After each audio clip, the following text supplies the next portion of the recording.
one-time reality show star and serially bankrupt real estate developer Donald Trump. Because we all already died and we're living in purgatory.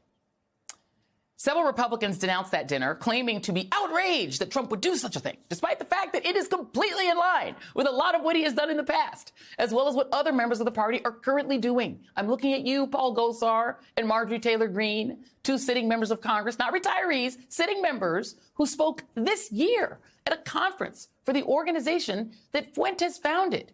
And you didn't see the pearl clutching from Republicans back then.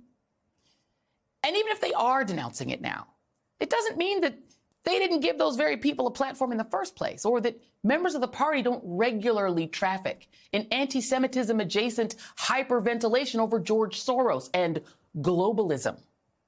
It all just goes to show how this kind of far-right extremism is making a creepy comeback, to the point where the Department of Homeland Security this week published a terrorism advisory bulletin warning about the, quote, persistent and lethal threats to the LGBTQ, Jewish, and migrant communities from violent extremists inside the United States. Now, this, as awful as it may be, should not shock people. We have seen this movie before. As we've previously said on this show, history doesn't repeat itself, but it sure often does rhyme. And right now, we are in a sort of 1930s moment. Hate, specifically anti-Semitism, and white nationalism, they're on the rise on the American right, aided in some cases by politicians. In her podcast, Ultra, my friend and colleague Rachel Maddow tells a story of the time not too long ago in our country's history when a Nazi agent named George Sylvester Viereck attempted to infiltrate Congress. With the help of his pal, Senator Ernest Lundin, George Sylvester Viereck had roped in dozens of sitting members of Congress to help him launder and disseminate Nazi propaganda using the resources of the United States Congress. We have a number of the biggest figures in American politics in this period, men who are truly household names. The biggest names really in Republican congressional politics, they all fall under the spell of this Nazi propaganda operation. And joining me now is the great Rachel Maddow, host of The Rachel Maddow Show, as well as the awesome podcast Ultra, which is my current binge. Rachel, great to see you as always. And I just want to let you talk because, I mean, we are in a moment where it is like, right? It's like people are like, oh, my God, there's Nazis on the Twitter again. But it's like, yeah, because there's been Nazis around for a long time. They've been platformed before. Talk a little bit about it. Yeah, first of all, thank you for having me join. It's great to see you. I mean, I feel like the big thing that I took away from the research and all the time that I spent to build out that story around Ultra, which became this podcast, is that it is easy and sort of tempting to look for historical analogies for our bad, inexplicable bad guys of this age. Like it's interesting in history to look back and say like, oh, who was their Trump, or who was their Kanye West, or who was their Elon Musk, or who was, you know, whoever it is that you want to try to figure out some sort of context for. And you can do that. You can find those people. But what is more pressing to me and more telling and actually more practical in terms of what the lessons of history are, is that the real historical analogy is us. A certain proportion of the American public likes this stuff and falls for it over and over again and discovers it anew, like the same way that every new generation believes they discovered sex. Every new generation of Americans in the political context believes they've discovered this efficient wave of the future where democracy, where slow, boring democracy that lets all the wrong people have decision-making power, instead will be replaced with this efficient leadership where we have a dictatorship who makes everybody believe what we believe, and we go back to the good old days where everybody was the same color. I mean, it's just the same appeal over and over and over again. And for me, that is helpful because it means you don't need to actually be good at it. Donald Trump isn't great at this message. Elon Musk isn't great at this message. Kanye West is not great at this message. None of them are. But we are, to a certain level, a certain number of us are primed to like it, even when it's presented to us in this very ham-handed way. That, to me, is helpful because it means we need to have kind of a permanent anti-fascist consciousness as a country to fight back against it, because somebody will always be peddling it.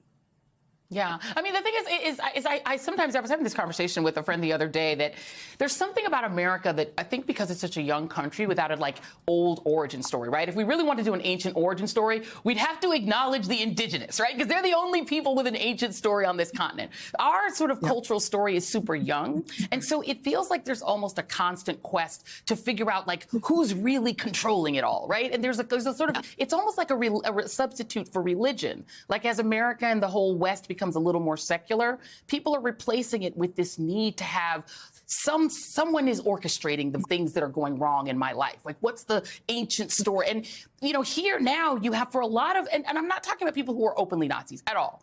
I'm saying that there is a common vernacular on the right that is, it's the globalists. Right? That it can't just be that more people like to vote for Democrats. George Soros is orchestrating this. It can't be that black people wanted civil rights. The Jews are tricking them and they're making them want civil rights, right? And it feels like that's like a common theme, which is why I do love Ultra, because it's like, wait a minute, this is like a common theme. There's some, and unfortunately, the train that's never late is that it's the Jews, right? The Jewish people get tagged.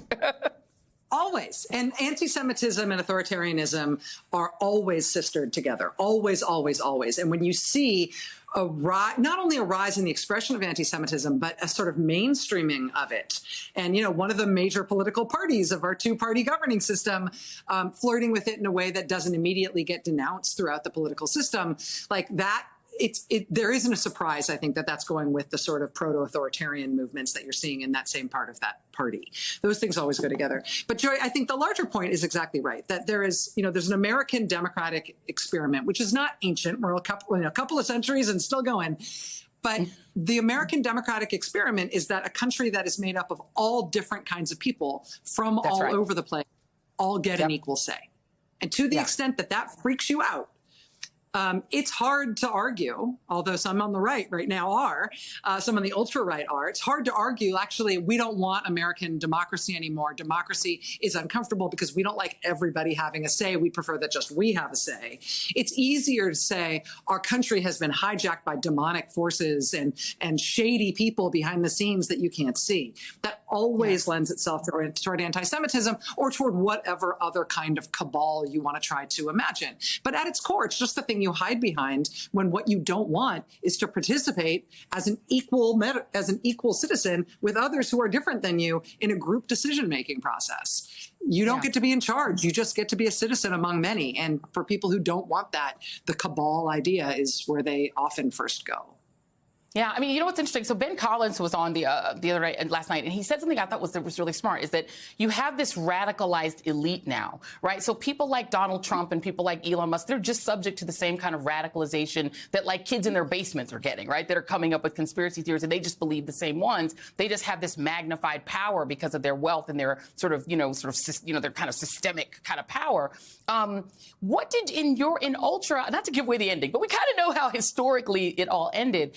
That buildup of kind of Nazism in the United States eventually did get pushed down, which I think is one of the lessons, which is why I love history and I love what you did with Ultra, because we do need to learn from history how we got out of it. What did you take away from the research for Ultra of how we were able to push back those radicalized elites who wanted to overthrow the government and who had power, who had monetary, power and in some cases political power? There were members of Congress in this. What did you take away from how we could actually push back? I think I'm never accused of being like hopeful. That's never been. But to the extent that there's like a little glimmer, like of some sort of dark cloud having maybe a thought about a silver lining, is that the members of Congress, as you mentioned, who were involved with this Nazi agent, there were at least 24 members of Congress who were working with a paid senior Nazi agent in Congress to use the powers of Congress to do the work of the Hitler government here and distribute Nazi propaganda. I mean, it was crazy. The little glimmer of hope in that story is that a lot of those members of Congress were really, really powerful. They were the most influential members of Congress at the time. It was Harry Truman's mentor from the Senate. It was the senator from North Dakota who very, very likely could have been presidential timber and was seen that way. It was perhaps the most influential member of the House who wasn't the Speaker of the House. I mean, it was really the elite in Congress in terms of their power. And they all got caught up in this Nazi thing, and it was exposed. And the trial, the Great Sedition trial, which includes that Nazi agent and a bunch of people working with him, ends up going off the rails in all sorts of bananas ways for all sorts of bananas reasons. But there is journalism, there is activism, and there is basically the public communication function of that trial that communicates very clearly to the American people what those members of Congress were doing. And even though they were the most powerful members of Congress at the time, they were all voted out. They were all voted out either by their political parties and primaries or in the general election, including guys who had held their seats for 20 and 25 years. And that sort of accountability that, like, yeah, maybe you guys didn't end up in jail, but you did end up totally obscure and forgotten about and completely out of power because you were turfed out when people realized what you'd done. That form of accountability matters in terms of which direction the country goes. Because even if you're always going to have a violent ultra-right, and I think we sort of always will, when they get attached to power, people with political power, that's what supercharges them. And if people with political power get voted out when it's exposed that they're working with these folks, well, that's a corrective that does the country quite a lot of good. I love you for so many reasons, but one of them is that we totally agree. Democracy is just the answer to it. It's just, unfortunately, it's the boring answer. It's not the most sexy answer, but democracy just actually is the answer to all of this, and exposure and the great journalism of people like Rachel Maddow. You're amazing. Thank you so much for taking the time out on a Friday night. Tell Susan I'm sorry that that this wasn't like the fun Friday night of you guys' dreams, but it's TV. How fun is that? How fun are our jobs? Right, it's amazing. She's like, you're going to be on Joy? That's great. So we're happy to be. Thank you very much. For the three of you who have not done so yet, join me in this wormhole. It is a great place to be because it's Rachel Maddow, y'all. Why wouldn't you want to be in this wormhole with us? Rachel Maddow Presents Ultra is now available, the final episode. So catch up and get to watch that, listen to that final episode. It's awesome. You can scan the little QR code that's on your screen right now because it's magic, and you can listen to all 8 episodes and binge it or go wherever you get your podcasts. Rachel, you're the best.